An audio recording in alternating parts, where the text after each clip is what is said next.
Boa tarde, galerinha. Pegue seu livro de ciências nas páginas 51, 52, 53, 54 e vamos para mais uma aula. Os animais precisam se alimentar. O processo de nutrição, por meio do qual os seres vivos digerem e absorvem os nutrientes, é essencial para recompor as substâncias gastas com a realização de suas atividades vitais, obter alimentos, defender-se de ameaças, reproduzir-se e cuidar dos descendentes, entre outros.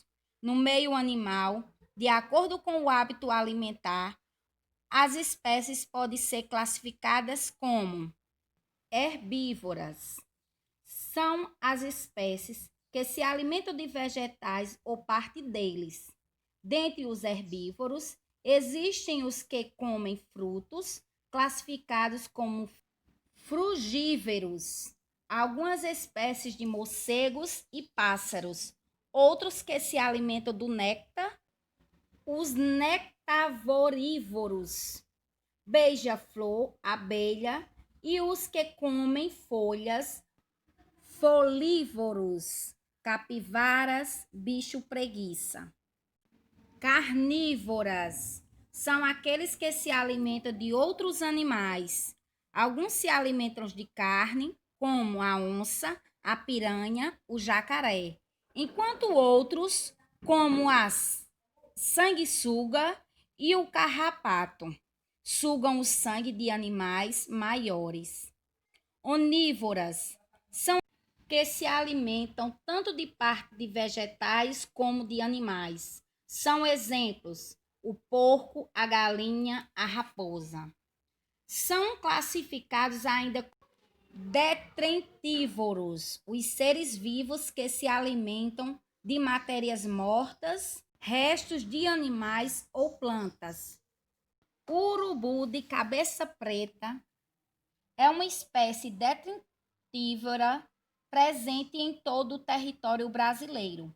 Possui grande importância para o meio ambiente, porque ajuda a eliminar as carcaças animais da natureza. A espécie pode ser encontrada com frequência nos lixões dos centros urbanos, onde se alimentam da matéria orgânica em decomposição.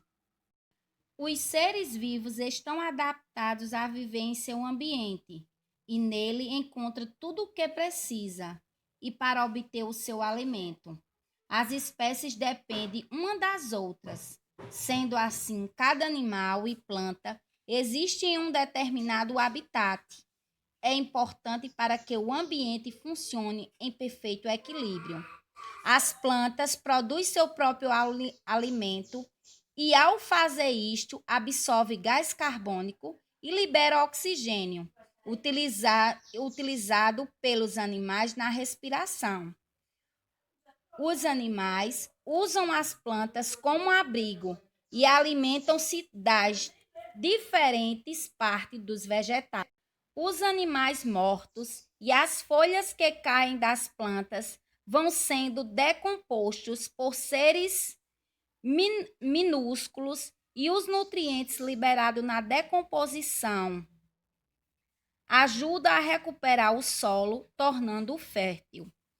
Os animais alimentam-se dos vegetais e de outros animais. Assim, nunca há excesso de uma espécie de animal ou planta, pois todas estão ligadas pela cadeia alimentar. Chamamos de cadeia alimentar o ciclo da matéria e energia que ocorre entre os seres vivos, ou seja, essa passagem de matéria e energia que se inicia na planta e termina com a decomposição dos seres mortos. Os componentes da cadeia alimentar.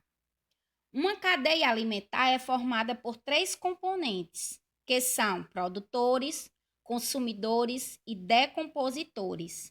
Os vegetais, as águas e algumas bactérias são capazes de produzir seu próprio alimento por meio da fotossíntese.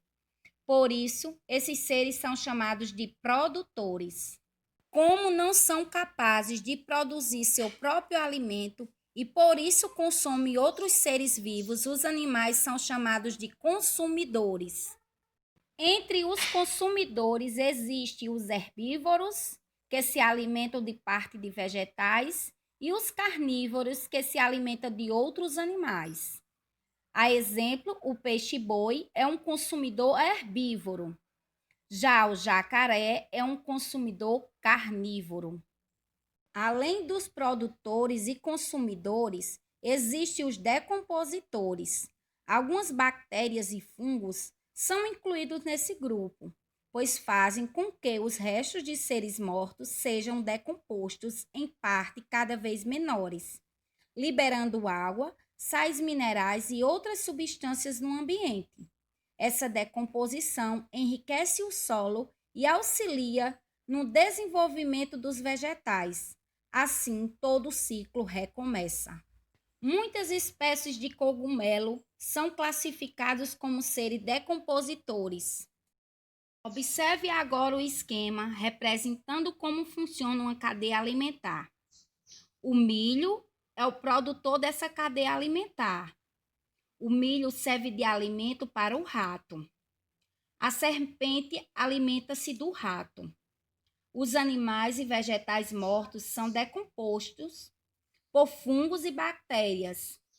E as substâncias liberadas são incorporadas ao solo e podem ser absorvidas pelo milho. Desequilíbrio na cadeia alimentar. Na natureza, há um equilíbrio entre os vários tipos de produtores, consumidores e decompositores. Mas esse ciclo pode ser prejudicado caso ocorra alguma interferência humana ou natural. É o que chamamos de desequilíbrio ecológico. Observe o exemplo a seguir. Devido à poluição das águas, muitos peixes morreram. As plantas aquáticas proliferam porque os peixes menores, que eram seus predadores, sumiram.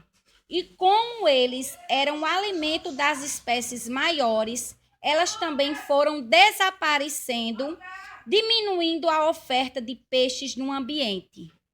Agora, vá para a sua tarefa das páginas 54, 55 e 56 e até a próxima.